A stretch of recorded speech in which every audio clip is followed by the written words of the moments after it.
तो बाइबल में हम लगातार सुनते आए हैं कई संडे से, चिंता मत करो, किसी बात की चिंता मत करो। और फिर वचन में लिखा है कि जो अपने अपनों की और अपने घराने की चिंता ना करे वो विश्वास से मुकर गया है और अविश्वासी से भी बुरा बन गया है। अविश्वासी से बुरा कौन हुआ? एक तो है विश्वासी, दूसरा है अल्प विश्वासी, फिर है तीसरा अविश्वासी।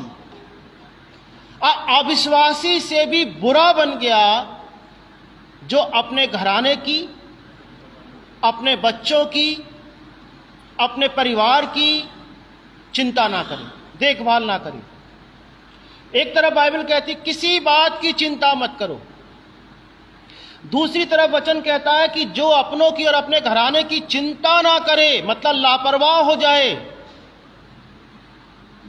तो वो विश्वासी से अल्प विश्वासी वाले दायरे में नहीं है। फिर अल्प विश्वासी से भी नीचे अविश्वासी और अविश्वासी से भी नीचे बुरी स्थिति में पहुंच गया जो इंसान अपनों की परवाह या अपनों की देखभाल या अपनों की चिंता ना करे। हालेलुया। बाइबल में से मत्ती रचित सुसमाचार उसका 18वां अध्याय और उसका 15 और 16 वचन हम लोग पढ़ेंगे। यहां पर इस प्रकार लिखा है, यदि तेरा भाई तेरे विरुद्ध अपराध करे तो जा और अकेले में बातचीत करके उसे समझा। यदि वो तेरी सुने तो तूने अपने भाई को पा लिया।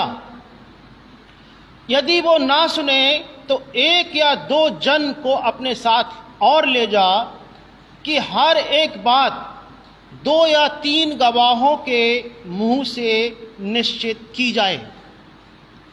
हालेलुया। 2 या 3 गवाहों के मुंह से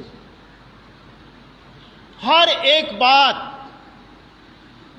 किसी भी बात। कल पिछले रविवार को एक बात हुई, मेरी बात को ध्यान से समझना। बाइबल का कोई एक वचन लेकर के आप ये नहीं कह सकते कि यही अब इसी को मैं मानूंगा। हर एक बात बाइबल से भी 2 या 3, अगर उससे भी ज्यादा हैं तो और अच्छी बात है। पिछले रविवार को छत्रपाल अंकल ने पूछा कि अगर हमारे खिलाफ कोई खड़ा हो जाए गांव में और वो हमें सताए तो हम क्या करें? क्योंकि बाइबल में लिखा है कि एक गाल पे थप्पड़ मारो तो दूसरा भी दे दो। अब आपके खेतों में कोई नुकसान करने आ जाए तो आप दूसरे खेत को भी खोल दो कि भैया इसका भी नुकसान कर दो। हैं?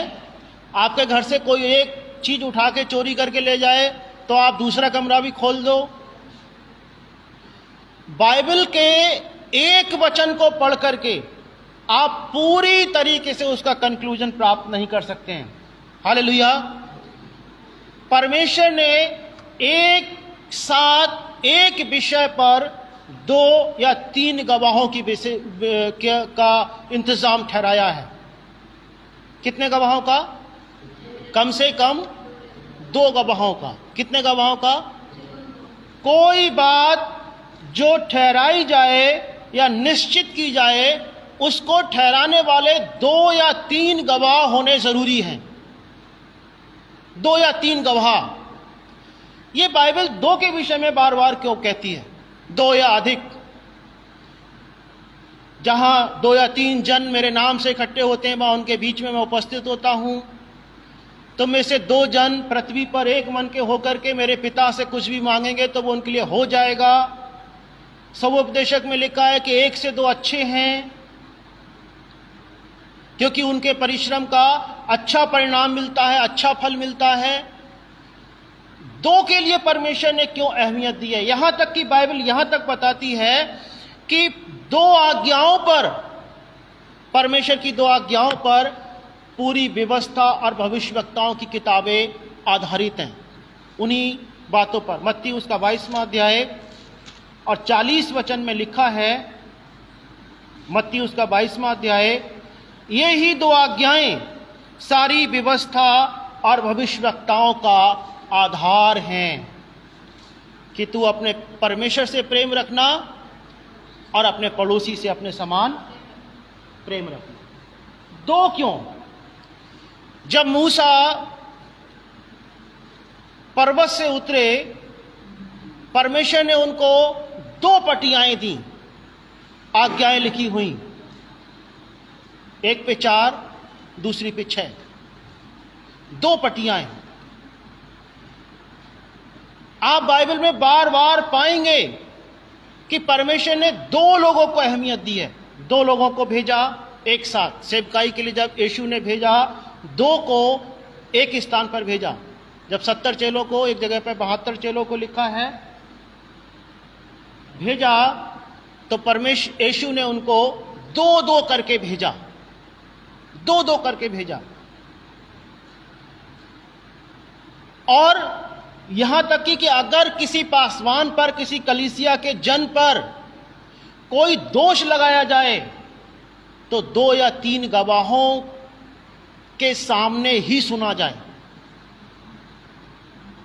व्यवस्था विवरण में लिखा है कि अगर किसी ने कोई ऐसा अपराध किया है, कोई पाप किया है जिसका दंड मृत्यु दंड है, तो वो केवल एक गवाह के आधार पर नहीं होना चाहिए, कम से कम 2 गवाह। 2 संख्या परमेश्वर ने क्यों इतनी विशेष रखी है? 2 या 3, 2 या 3 गवाह। जब मैंने लगभग 5 संडे लगातार इस वचन पर प्रचार किया कि किसी बात की चिंता मत करो, तो आपने सोचा होगा अब तो कोई चिंता करने की जरूरत नहीं है, पापा जो है अगर बीमार है तो हमें क्यों चिंता करना, परमेश्वर अपने आप देखेंगे उनको। लेकिन ऐसा नहीं है। बाइबल के 2 पद किसी विषय पर एक मत अगर हैं, तभी आप उनको अपने जीवन में अप्लाई या उनको अपने जीवन में मान सकते हैं। 2 पद, 2 वचन एक साथ। इसीलिए यीशु मसीह ने क्या कहा, जब शैतान ने उन्हें प्रलोभन दिया मंदिर के कंगूरे पर चढ़ा करके कि अपने आप को नीचे गिरा दे, क्योंकि ऐसा लिखा है कि तेरे विषय में ऐसा लिखा है कि वो अपने स्वर्गदूतों को भेज देगा और कि वो तुझे हाथों हाथ उठा लेंगे और तेरे पाँव में, तेरे ऐसा ना हो कि तेरे पाँव में पत्थर से ठेस लगे, नीचे गिरा दे। तो यीशु ने उसको करेक्ट किया, जबकि ये बात सच है कि परमेश्वर ने भजन 91 में ऐसा कहा है कि वो स्वर्गदूतों को भेजेगा। लेकिन यीशु ने वहां पर क्या कहा, यह भी लिखा है कि तू प्रभु अपने परमेश्वर की परीक्षा ना कर। हालेलुया। 2 वचन एक साथ, अगर एक मत के एक साथ सहमत हैं, तो आप परमेश्वर के वचन से उन दोनों वचनों के आधार पर कह सकते हैं कि देखिए प्रभु ये 2 वचन ऐसे ऐसे इस तरीके से बातें कहते हैं। लेकिन अगर तीसरा वचन उसके अगेंस्ट बोल रहा है तो आपको सावधान रहना चाहिए। जैसे हमने अभी पढ़ा है कि जो अपनों की और अपने घराने की चिंता ना करे वो विश्वास से मुकर गया है और अविश्वासी से भी बुरा बन गया है। ना तो वो संदेह करने वाला है, ना वो विश्वासी है, ना अल्प विश्वासी है, ना अविश्वासी है, लेकिन वो अविश्वासी से भी निचले स्तर पर जा चुका है। हम उसको दुष्ट नहीं कह सकते, लेकिन वो अविश्वासी से भी बुरा बन गया है, कि मतलब विश्वास के सारे कैटेगरी से वो बिल्कुल बाहर हो चुका है। हालेलुया। 2 गवाहों के द्वारा बात स्थिर होनी चाहिए। परमेश्वर की 2 आज्ञाओं ने पूरी व्यवस्था को और भविष्यवक्ताओं की सारी किताबों को, भविष्यवक्ताओं की सारी किताबों का आधार और व्यवस्था की सारी किताबों का, पूरी व्यवस्था का आधार परमेश्वर ने 2 ही आज्ञाओं को रखा। क्यों? क्यों ऐसा है कि परमेश्वर 2 या 3 गवाहों की बात को बार बार उत्साहित करते हैं कि हम सुने, माने, समझें, देखें, विश्वास करें, विचार करें। इसीलिए बाइबल की कोई एक बात आपने पढ़ ली अगर, और फिर कहने लगे कि देखो परमेश्वर आपने यहां पर ऐसा लिखा है, और उस समय अगर आप उसको गलत इंटेंशन से परमेश्वर के सामने ले जाकर के कहें, और आप कहें कि देखो परमेश्वर आपने वचन में ऐसा लिखा हुआ है, आपने ऐसा कहा है।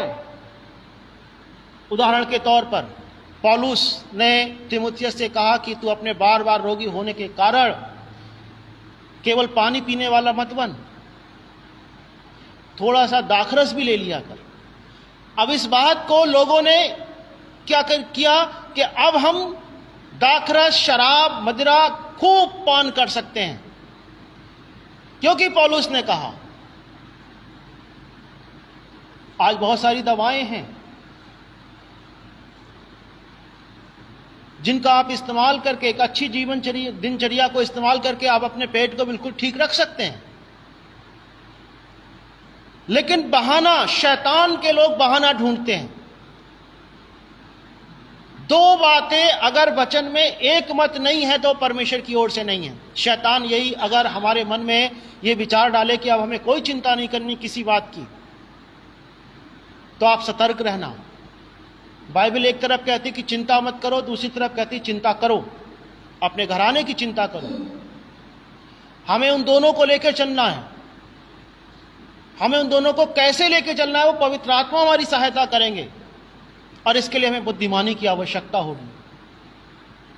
हालेलुया, हमें बुद्धिमानी की आवश्यकता होगी 2 लोगों के विषय में।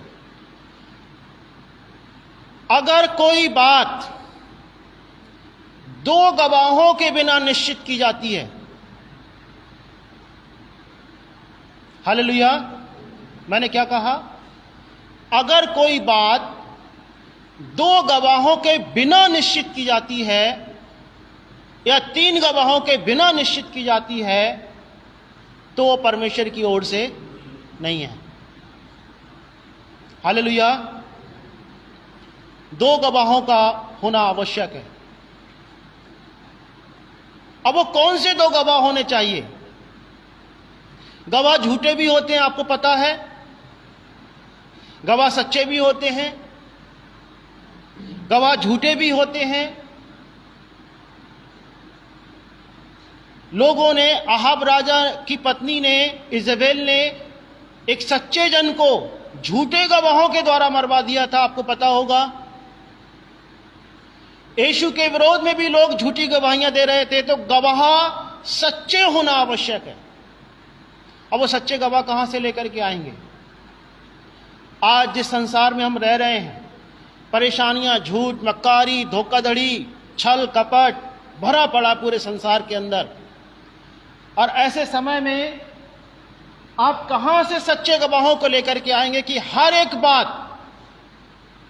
2 गवाहों के द्वारा या 2 या 3 गवाहों के द्वारा निर्धारित की जाए? हर एक बात, हालेलुया, हर एक बात।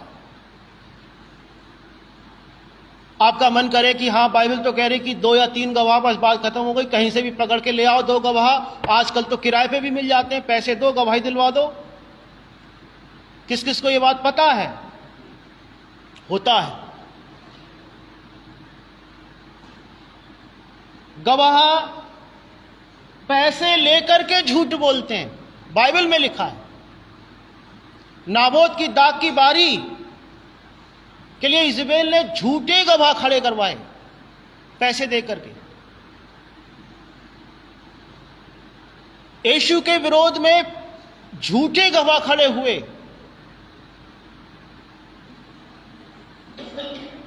पौलुस के विरोध में झूठे गवाह खड़े करे गए। तो गवाहों का सच्चा होना आवश्यक है। हालेलुया। ऐसा नहीं कि आपने कोई भी बाइबल का वचन निकाला, 2 वचन कहीं से भी निकाले और कह दिया कि परमेश्वर आपके वचन में देखो ऐसा ऐसा लिखा हुआ है, 2 बातें पूरी हो गई, 2 गवाह आपने ये वचन के तौर पर हमें दे दिए, अब आपको ये बात माननी पड़ेगी। और हमें पता है कि हम उसमें अगर कहीं हेरा फेरी कर रहे हैं, हमें कोई तीसरी बात भी पता है, अगर कहीं पे एक बड़ा गंभीर विषय है, और इसको आज की कलीसिया को बड़े ध्यान से सुनना चाहिए। जिस बात के लिए परमेश्वर मना करे, अगर हम उसके लिए झूठे गवाह भी खड़े करके कर सकते हैं, ऐसा नहीं कि संसार में भ्रष्टता की कोई कमी है। संसार में पाप की, अपराध की, भ्रष्टता की, छल कपट की कोई कमी नहीं है। आप झूठे गवाह कहीं से भी ला करके किसी भी विषय पे खड़े कर दो। आपको पता है, नटवर लाल की अगर आपने कहानी सुनी होगी, किस किसने सुनी नटवर लाल की कहानी? उसने ताजमहल को भी कई बार बेच रखा था। नटवर लाल ने, वो ठग था। ताजमहल, लाल किला जैसे स्थानों को उसने बेच दिया था लोगों को, झूठ, छल, फरेब के द्वारा। फिर हम सच्चे लोग कहां से लेकर के आए? परमेश्वर ने इसलिए एक इंतजाम रखा है, और हमें परमेश्वर का धन्यवाद देना चाहिए कि परमेश्वर की व्यवस्था, मसीह की व्यवस्था सबसे अच्छी है और बिल्कुल परफेक्ट है, सिद्ध है। परमेश्वर की व्यवस्था जो है वो सिद्ध व्यवस्था है, बिल्कुल उसमें कोई खोट नहीं है, उसमें कोई भी हेरा फेरी नहीं है। सबसे बड़े गवाह जो हमारे जीवन के होते हैं वो हमारे माता पिता हैं। माता पिता, माता पिता कभी आपके बारे में गलत नहीं सोच सकते।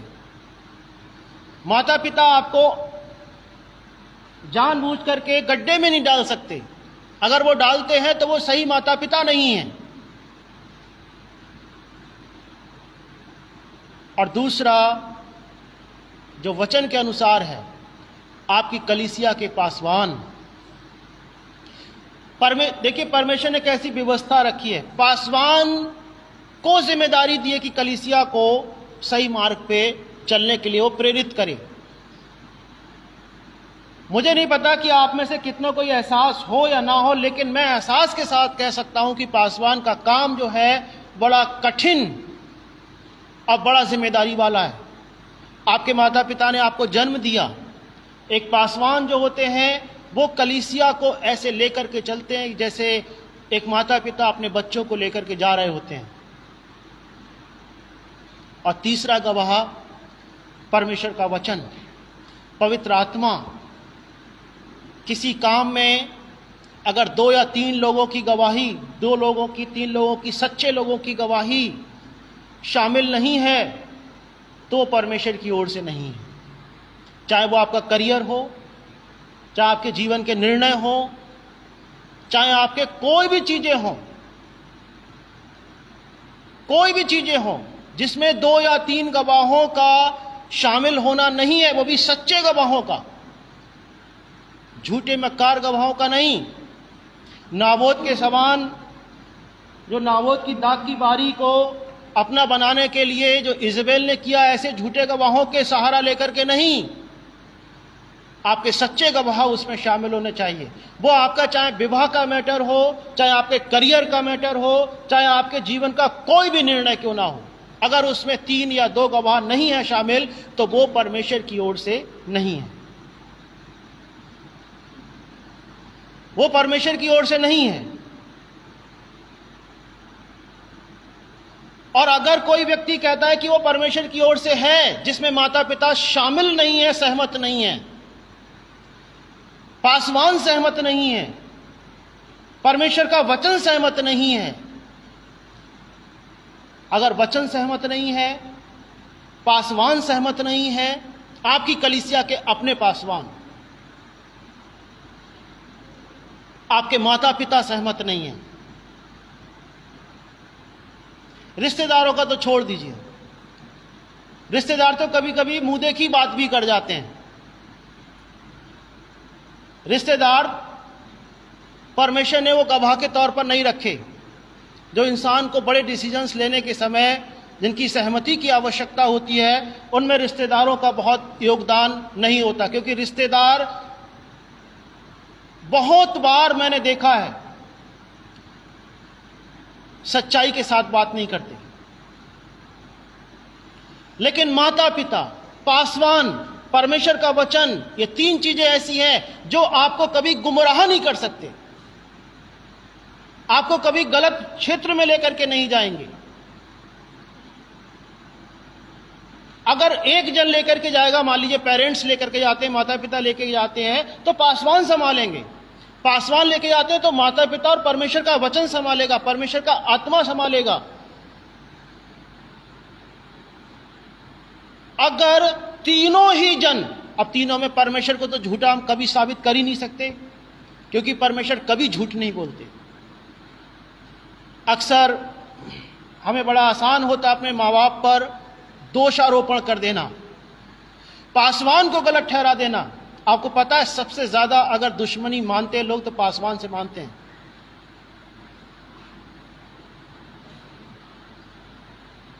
पासवान को गलत ठहराना बहुत आसान होता है, क्योंकि वो आपको एक रास्ते पर, सही रास्ते पर लेकर के जाने की कोशिश कर रहा होता है। माता पिता को गलत ठहराना उससे भी कहीं ज्यादा आसान होता है, क्योंकि वो आपके आत्मा की परवाह कर रहे होते हैं। माता पिता आपके जीवन की परवाह कर रहे होते हैं, आपके जीवन की चिंता कर रहे होते हैं, और आप जब दुनिया के लोगों की बातों को सुनने लगे। एक राजा था, उसने अपने सलाहकार नियुक्त किए। जो बुजुर्ग सलाहकार थे उन्होंने सही सलाह दी, बाइबल में ही है, लेकिन उसने नहीं मानी। उसने कहा अरे ये तो कैसी सलाह दे रहे हो। और फिर जवान लड़कों ने आकर के जो सलाह दी उसने उसको फॉलो किया। आपके सलाहकार कौन हैं, कैसे हैं? आपका जीवन परमेश्वर के वचन के अनुसार ठीक है कि नहीं है? हम बड़े आसानी से माँ बाप को गलत साबित कर देते हैं, या कर सकते हैं, या करते हैं। पासवान को भी गलत साबित करना कोई बहुत बड़ी बात नहीं होती, क्योंकि उसकी पब्लिक लाइफ होती है। वो बिल्कुल सबको देख, सब लोगों की निगाह उस पर होती है, तो उसका उठना बैठना चलना फिरना सब बड़े आसानी से देख लेते हैं कि हाँ देखो उसके साथ में जा रहे थे तो जरूर जो है शराबी के साथ में जा रहे थे तो शराबी पास्टर भी होगा ही होगा। पब्लिक लाइफ में रहने वाले लोगों के लिए बहुत आसान होता है कि उन पे हम जरा में बिल्कुल साधारण से तरीके से हम उन पे दोष लगा सकें। लेकिन ऐसे वक्त में, क्योंकि जीवन हमारा है, जीवन आपका है, या तो ये अच्छा होगा या खराब होगा, ये आपको देखना है। इसीलिए माता पिता को देखने के बजाय, पासवान की गलतियों को देखने के बजाय, परमेश्वर के वचन में संदेह करने के बजाय आपको आवश्यक है कि आप अपने जीवन को देखो कि हम कहां पे हैं, हम किस स्थान पर खड़े हुए हैं। लोग गलतियां करने के बाद पछताते हैं। मैं कई सारे लोगों को ऐसे जानता हूं जिन्होंने अपने माता पिता के विरोध में शादियां करी, जिन्होंने पासवान को भी साइड में करके और परमेश्वर के वचन को भी साइड में करके शादियां करी। अब बाद में उन्हें पछताना पड़ा, बाद में उन्हें दुख हुआ, उनके जीवन में संकट आए, परेशानियां, और सिर्फ इसीलिए क्योंकि जो वचन में लिखा है कि हर एक बात 2 या 3 गवाहों के द्वारा ही निश्चित करी जाए। 2 या 3 गवाह भी सच्चे होने चाहिए। आपके जीवन में अगर कोई ऐसी परिस्थिति चल रही है जिसमें आपको लगता है कि आप सर्वश्रेष्ठ हैं, पासवान तुच्छ हैं, माता पिता व्यर्थ हैं, बेकार हैं, तो मैं आपसे कहता हूं कि आप अपने आप को देखो। इससे पहले कि कोई बड़ा संकट आए, बहुत सारे लोग छिप के शादियां करते हैं, घर वालों से छिप के भाग जाते हैं। लड़के लड़की में प्रेम हुआ, भाग गए, शादियां कर ली, बाद में बता रहे हैं कि मम्मी की शादी कर ली, कि पापा की शादी कर ली। माता पिता के सम्मान को कितनी ठेस पहुंचती होगी। जिन्होंने इतना पालन पोषण किया, उनकी सामाजिक प्रतिष्ठा आपने 2 पल में ही व्यर्थ, बिल्कुल सब कुछ तहस नहस कर दिया। वो माता पिता चाहते तो आपको उसी वक्त जबकि आपका जन्म हुआ गला घोट के मार सकते थे, लेकिन उन्होंने नहीं किया ऐसा। कितने सारे माता पिता करते हैं ऐसा। जो उन्हें बच्चे नहीं चाहिए, हर देश के अंदर, हर धर्म के अंदर आपको पता है कि लोग माता पिता ही अबॉर्शन कराने जाते हैं, लेकिन उन्होंने आपको जन्म होने दिया, वो आपको इस धरती पे लाए जब हड्डियां भी बिल्कुल गली हुई थी, दूध भी आप अपने आप नहीं पी सकते थे, उन्होंने पिलाया, उन्होंने आपकी केयर करी, और आपने 2 पल के अंदर जाकर के सारी सामाजिक प्रतिष्ठा को उनकी खत्म कर दिया। क्या इसीलिए उन्होंने पाला? क्या इसीलिए उन्होंने बड़ा किया कि आप उनके सारे आत्मसम्मान को चोट पहुंचा करके और भाग के शादियां कर लो, छिप के शादियां कर लो, धोखाधड़ी करके शादियां कर लो? आप सोचो कि आप कहां पर हो। ऐसे बहुत सारे लोग बाद में पछताते हैं। 2 दिन पहले ही मेरे पास अभी कॉल आई, जब उस लड़की को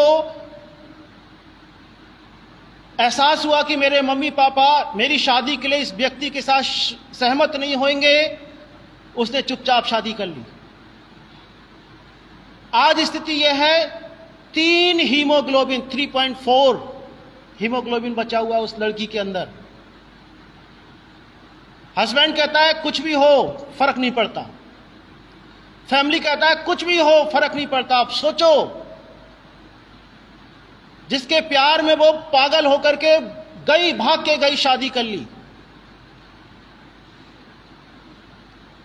माता पिता के सारे सम्मान को जिसने मिट्टी में मिलाकर के शादी कर ली। और इसीलिए जो लोग भाग के शादियां करते हैं उनको बहुत सावधान रहना चाहिए। परमेश्वर का वचन ऐसे लोगों को अनुमति नहीं देता। परमेश्वर का वचन आपसे कहता है हर एक बात 2 या 3 गवाहों के मुंह से निश्चित करी जाए, और वो गवाह भी सच्चे होने चाहिए। और आपके माता पिता, पासवान और परमेश्वर का वचन, इनसे ज्यादा सच्चा कोई और नहीं हो सकता। मैं आपको झूठी तसल्ली दे दूं, यदि आप इस चर्च के मेंबर नहीं, मैं आपको झूठी तसल्ली दे दूं कि हाँ सब कुछ ठीक है, ऐसा है, तो मुझे भी वो श्राप लगेगा।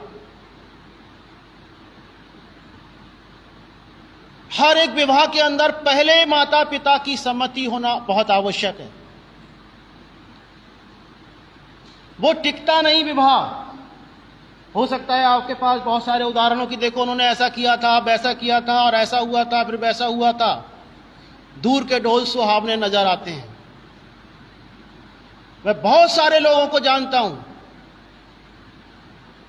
जिन्होंने माता पिता के विरोध में जाकर के शादियां करी, बाइबल के विरोध में जाकर के शादियां करी, पासवान के विरोध में जाकर के शादियां करी, और बाद में उनको पछताना पड़ा। यह जीवन आपका है, आप स्वतंत्र हैं। इसीलिए परमेश्वर ने कहा, हे जवान, तू अपनी जवानी के दिनों में जो चाहे सो कर, अपनी मनमानी कर, कोई फर्क नहीं पड़ता, अभी जो चाहे सो कर, लेकिन एक बात याद रख, तुझे इन सब का हिसाब देना पड़ेगा।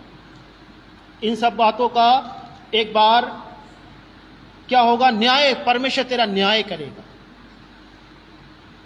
परमेश्वर तेरा न्याय करेगा। हमारी हर एक बात का न्याय होना है।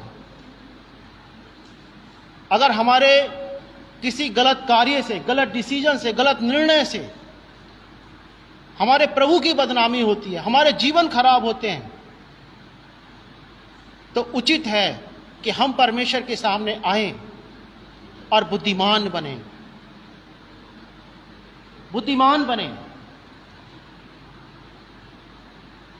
नीति वचन की किताब में बार बार इसके लिए लिखा गया है, बुद्धि को मूर्ख लोग ही, मूढ़ लोग ही तुच्छ समझते हैं। बुद्धिमान बने। आपका जीवन क्या फायदा, क्या ना तो आपके माता पिता आपके जीवन को संकट में देखना चाहते हैं, ना आपके पासवान देखना चाहते हैं, ना परमेश्वर देखना चाहते हैं, लेकिन आप चाहते हो। मैं एक दो नहीं, अगर आप कहोगे मैं 100 लोगों के नाम गिना दूंगा कम से कम, जिन्होंने मूर्खता का कार्य किया, परमेश्वर के वचन का विरोध किया और बाद में उनको दुख हुआ, पीड़ाएं हुई। माता पिता आपसे क्या चाहते हैं कि आप अपने पैरों पे खड़े हो जाओ, कुछ कमाओ,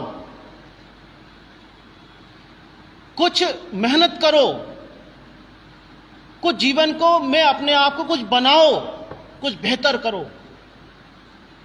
पासवान भी आपसे यही चाहते हैं, बाइबल भी आपसे यही चाहती, परमेश्वर भी आपसे यही चाहते हैं कि कुछ आप करो जिससे कि मैं तुम्हें आशीष करूं, जिससे कि मैं तुम्हें संपन्नता के मार्ग पर लेकर के जाऊं। इसहाक ने जोता बोया पहले, तब काटा। हम पढ़ते हैं बार बार इस बात के लिए कि इसहाक ने जोता बोया, उसी वर्ष 100 गुना फल काटा। तो फल पे तो नजर जाती, फल काटा 100 गुना, जोता बोया गायब। माता पिता, परिवार, बाइबल, परमेश्वर, पासवान, हर कोई चाहता है कि आप अपने पैरों पे खड़े हो जाओ, कुछ अपने भविष्य के लिए कुछ अपने आप को तैयार करो। इसीलिए नीति वचन में बार बार सुलेमान ने चिताया है लोगों को बुद्धिमान बनने के लिए। बुद्धिमान बनो, बुद्धिमान बनो, बुद्धिमान बनो। बुद्धि को तुच्छ मत समझो, ज्ञानवान बनो। आप कहोगे कि हम तो बहुत ज्ञानवान हैं, हमें ये भी आता है, हमें वो भी आता है,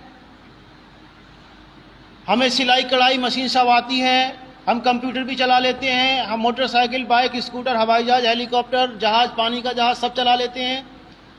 ये बुद्धि नहीं है, ये योग्यता है, ये इंटेलिजेंसी है। जो बाइबल कहती है बुद्धि, वो ईश्वरीय बुद्धि है, जिसमें आपको पता लगे कि आपको क्या करना है और आपको क्या नहीं करना है, जिससे आपको पता लगे कि अच्छा क्या है, बुरा क्या है, जिससे आपको समझ में आए कि ये चीज ऐसे है तो क्यों है, मुझे क्या करना है, क्या नहीं करना है। ये बुद्धि है। बुद्धि ये नहीं है कि आपने जाकर के हेलीकॉप्टर चला दिया तो वो बुद्धिमानी गिनी जाएगी। बाइबल के हिसाब से वो बुद्धिमानी नहीं है। हो सकता है हेलीकॉप्टर चलाने वाला इंसान, बहुत बड़े ऊंचे पदों पर ठहरा हुआ इंसान, बाइबल के हिसाब से मूर्ख हो, परमेश्वर की नजर में वो मूर्ख हो सकता है। मैं सच कह रहा हूं इस बात के लिए। बाइबल में लिखा है, मूर्ख ने अपने मन में कहा कोई परमेश्वर है ही नहीं। आप देखो दुनिया में कितने सारे लोग कहते हैं कि कोई परमेश्वर नहीं है, और वो बड़े बड़े काम भी कर रहे हैं, लेकिन बाइबल उनको मूर्ख ठहराती है। तो बुद्धि वो नहीं है कि आपने कोई चीज सीख ली और समझ ली और वो आप बुद्धिमान हो गए। बुद्धि वो है जिसमें आपको सही और गलत का फर्क करना आ गया कि मेरे लिए ये सही है और वो गलत है। ऐसी बुद्धि की खोज करो। पहला कुरिन्थियों 12वां अध्याय, और जब हम उसमें बुद्धि की बातों के विषय में पढ़ते हैं, आत्मिक वरदान भी है बुद्धि। बुद्धि की बातें, ज्ञान की बातें, वो आत्मिक वरदान है। बुद्धिमान बनो। परमेश्वर का वचन आपको बुद्धिमान बना देता है। बुजुर्ग लोगों की संगति आपको बुद्धिमान बना देती है। प्रार्थना आपके लिए बुद्धिमान बना देती है। याकूब में लिखा है कि जिसके अंदर बुद्धि की घटी हो परमेश्वर से मांगे।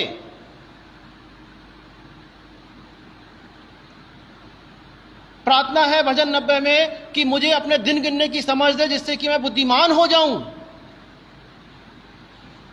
बुद्धिमान बनो। आप टैलेंटेड हो सकते हो। टैलेंट विजडम नहीं है, टैलेंट बुद्धिमानी नहीं है, वो तो सिर्फ एक टैलेंट है, और उस टैलेंट के बल पर आप किसी को जाकर के मार भी सकते हो। कैसे? जिसने परमाणु बम का आविष्कार किया, जिसने ये गोला बारूद और इन चीजों का आविष्कार किया, वो बड़े टैलेंटेड लोग थे, लेकिन बुद्धिमान नहीं थे। अगर बुद्धिमान होते तो परमाणु बम का आविष्कार होता ही नहीं।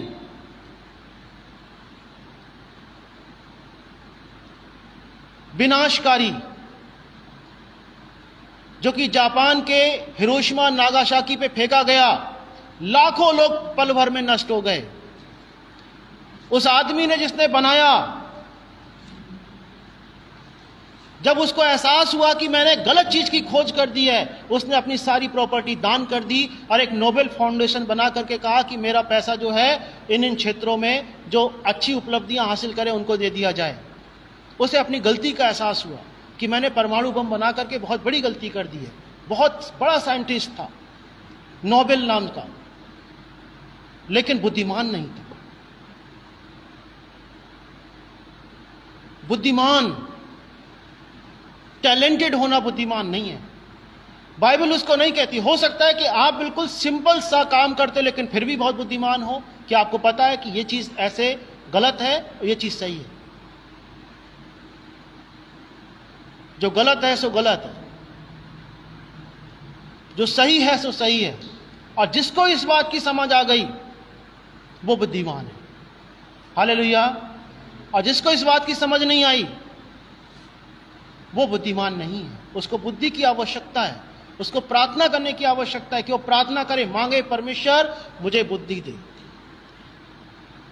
और जिसको यही लगता है कि नहीं, मुझे तो किसी चीज की आवश्यकता ही नहीं है, मुझे तो अपने माता पिता की इज्जत को मिट्टी में मिलाकर के रखना है, मुझे पासवान की चीजों को मिट्टी में मिला के रखना है, मुझे परमेश्वर के वचन को लांग करके आगे जाना है, आपका मोस्ट वेलकम है उस संसार के अंदर। मोस्ट वेलकम है। ऐसे लोगों को बहुत स्वागत है, वो संसार में जाएं। नीति वचन पहले अध्याय में यही लिखा हुआ है, तुमने मेरी बात नहीं सुनी, जब तुम पे विपत्ति आएगी तो मैं भी तुम्हारी बात नहीं सुनूंगी। बुद्धि के विषय में लिखा है,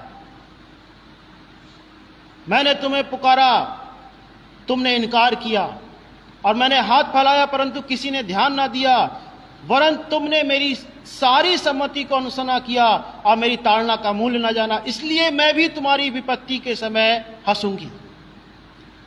बुद्धि कह रही है ये। आज आप अपने माता पिता, अपने पासवान और परमेश्वर के वचन के खिलाफ काम करने के लिए पूरी तरीके से स्वतंत्र है। कोई आपको रोक नहीं सकता, कोई रोक नहीं सकता। लेकिन जो बाइबल उसके आगे की बात कह रही है कि तुमने मेरी ताड़ना का मूल्य नहीं जाना, मैं क्या करूंगी उस समय, तुम्हारी विपत्ति के समय हंसूंगी। तुम रोते होगे, मैं हंसती होंगी। बुद्धि कह रही इस बात के लिए कि तुमने मेरी बात को नहीं माना। इसीलिए कई सारे लोग आज क्या होते हैं, फिर बाद में कहते हैं हमने इतनी प्रार्थना करी, उस प्रेयर टावर से भी प्रेयर करा ली, हम इतना दान भी दे रहे हैं, हम ये कर रहे हैं, हम वो कर रहे हैं, और वो सही पॉइंट, सही बात पर नहीं आते कि उन्होंने करा क्या जीवन के अंदर, करा क्या जीवन के अंदर। इसीलिए क्या हुआ, वरन आंधी के समान तुम पर भया पड़ेगा और विपत्ति बवंडर के समान आ पड़ेगी, तुम संकट और सकेती में फंसोगे, तब मैं ठट्ठा करूंगी। बुद्धि कह रही इस बात के लिए। आज अगर हम बुद्धि का अपमान करेंगे, बुद्धिमानी की बातों का अपमान करेंगे, तो बुद्धि भी एक दिन हमारा ठट्ठा करेगी। हम रो रहे होंगे, आप रो रहे होंगे, सच में ये वचन है, आप रो रहे होंगे और परमेश्वर की बुद्धि आपके ऊपर ठट्ठा कर रही होगी। इसीलिए बेहतर क्या है, जो मेरी सुनेगा वो निडर बसा रहेगा। जो मेरी सुनेगा, जो बुद्धिमानी की बातें सुनेगा और बेखटके सुख से रहेगा। आपसे परमेश्वर का वचन, पासवान सिर्फ एक ही रिक्वेस्ट कर सकते हैं कि आज आप परमेश्वर की बात को सुनो, परमेश्वर की बात को मानो, परमेश्वर की बात को समझो, परमेश्वर के वचन को तुच्छ मत ठहराओ। और अगर कोई बात छिप करके करने का कोई भी विचार आता है छिप करके कि गवाहों की कोई आवश्यकता नहीं है, या झूठे गवाहों को खड़ा करके कोई बात करने की आपके मन में आती है, तो आप यकीन करना, अगर कोई जन, बहुत सारे लोग करते हैं ऐसा, आप कोर्ट मैरिज करने जाओ, झूठे गवाह, वहां पे पैसे दो और सीधे, कोई दिक्कत नहीं है, लेकिन वो बाद में लड़कियां और कई बार लड़के भी रोते हुए पाए जाते हैं, क्योंकि उन्होंने अपने माँ बाप की नहीं सुनी, उन्होंने बुद्धि का सहारा नहीं लिया। जो समय उनके पैरों पे खड़े होने का, अपने करियर, भविष्य, अपनी पढ़ाई लिखाई, अपने जीवन को बनाने का था, उसमें उन्होंने अय्याशी में समय बिताया, और फिर बाद में बुद्धि हंसती है। बुद्धि कैसे हंसती है? बुद्धिमान लोगों के द्वारा। देखो, इसने बात नहीं मानी थी, आज घूम रहा है इधर उधर, आज घूम रही है उधर उधर। समय रहते अगर हम सुधर जाएं तो इससे अच्छा कुछ भी नहीं है। समय रहते अगर हम परमेश्वर की बात को मान लें तो इससे अच्छा कुछ भी नहीं है। हमें परमेश्वर की बात को मानना चाहिए, और बार बार अगर कोई वचन परमेश्वर का आपके लिए आ रहा है तो आपको और ज्यादा धन्यवाद देना चाहिए, बहुत धन्यवाद देना चाहिए उस व्यक्ति के लिए। बार बार अगर कोई परमेश्वर का वचन, परमेश्वर का जन आपको चिता रहा है, सिखा रहा है, बता रहा है, इसका मतलब है कि परमेश्वर आपसे बहुत प्यार करता है, इसीलिए वो बता रहा है, इसीलिए परमेश्वर आपके पास उस संदेश को लेकर के जा रहे हैं, क्योंकि परमेश्वर आपसे प्यार करते हैं। लेकिन अगर आप परमेश्वर के प्यार को भी, परमेश्वर के प्रेम को भी ठुकरा करके आगे बढ़ना चाहते हैं, तो बाइबल जो कहती है हर एक बात का एक समय है, हंसने का भी समय है और रोने का भी एक समय है। प्रभु आपको आशीष दे, प्रभु आपकी सहायता करे। आप ध्यान रखना, हर एक बात का समय, हंसने का भी और रोने का भी। सबको जय मसीह की। प्रभु आशीष दे।